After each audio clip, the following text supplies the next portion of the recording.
Кеш жарақ эфирде бірінші, біз бастаймыз.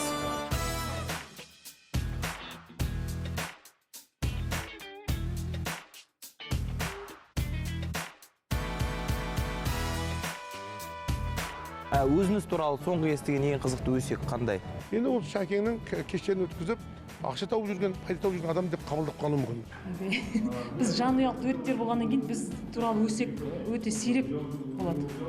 Өзім туралы соңғы сәт жоқ. Ешқандай өсек жоқ. Сонда екі рет үйленген қалып тұрған мен өзім.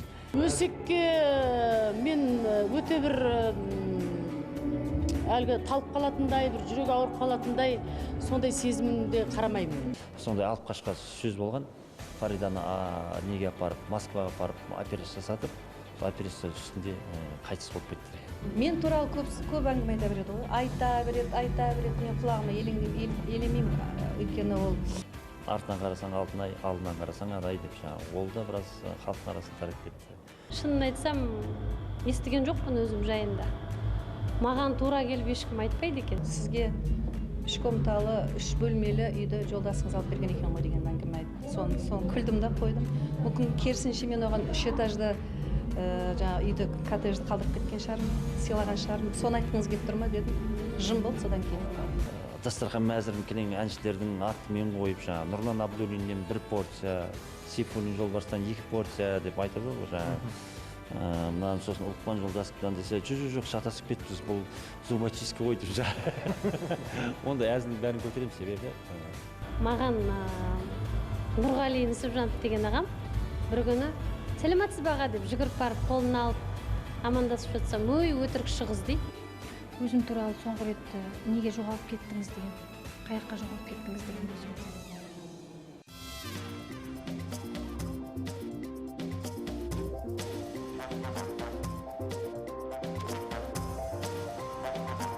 Сіз туралы өсек айтатын адамдарды көрсеңіздер, не істейсіздер, қалай жазалайсыздар? Таспен атқанда аспен ат дейді қазақ. Не айтсам, мақтап атыр, біреу жек көрсе телевизордан өшіріп қойсын. Өсек айтатын адамдар, олар саяз адамдар ғой. Кейбірде енді іштей қынжыласың да, бірақ ондай қазір, үйреніп кетті қазірде. Олар 200-ді болады. Ол бетіңе сенің күліп қарауы мүмкін, сыртыңнан барып, сенің ішкі дүниеңе кіріп алып та, болмаса сенің сіңіліңмен достасып, болмаса туысқаныңмен достасып, сенің үйіңнің бәрін зерттеп, содан кейін, қолы жете алмағаннан кейін, сен туралы бір өсекті жіберіп қойып, өзі соған бір қанағаттанып отыратын, рахаттанып отыратын адамдар бар. Алла тағала ой бергеннен кейін, тіл бергеннен кейін, екеуі бір-бірімен жағаласып тұрғанда, ойға келген, санаға оралған ой міндетті түрде тілден шығады, ауыздан шығады. Меніңше өсек айтса, ол сенің елдің арасында кішкене болса да ықпалының бар екенінің белгісі. Ол аузын қазір жапқанмен ертең ол бәрібір сөйлейтін адам сөйлей береді.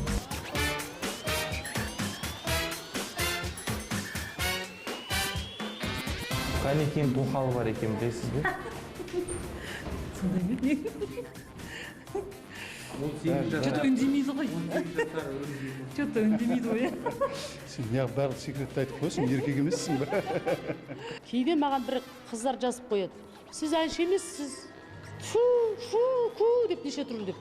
Сосын әлгі түрін көріңізші деп бүйтіп ашсаң, не түрі жоқ, не фамилиясы жоқ, не іштеңе подписчигі жоқ, не іштеңесі жоқ. Көрдің бе? Ондайдың қалай алсасын сен? Жаза берсін. Енді өзіңізге айтайын, себебі тағы да өсек болып тарап кетпесін. Ұлықпан Жолдасовтың шашын жууға 3 адам көмектеседі дейді. Қаншалықты рас? Көмектеседі, 5 саусақ, 10 саусақ көмектеседі, болды. Оттаған әңгіме. Ойын ғой бәрде. Жұрт айта береді жаңағы. Сіз тегіңізді қашан ауыстырасыз? Қай жағын? Асар партиясы қазір жоқ қой.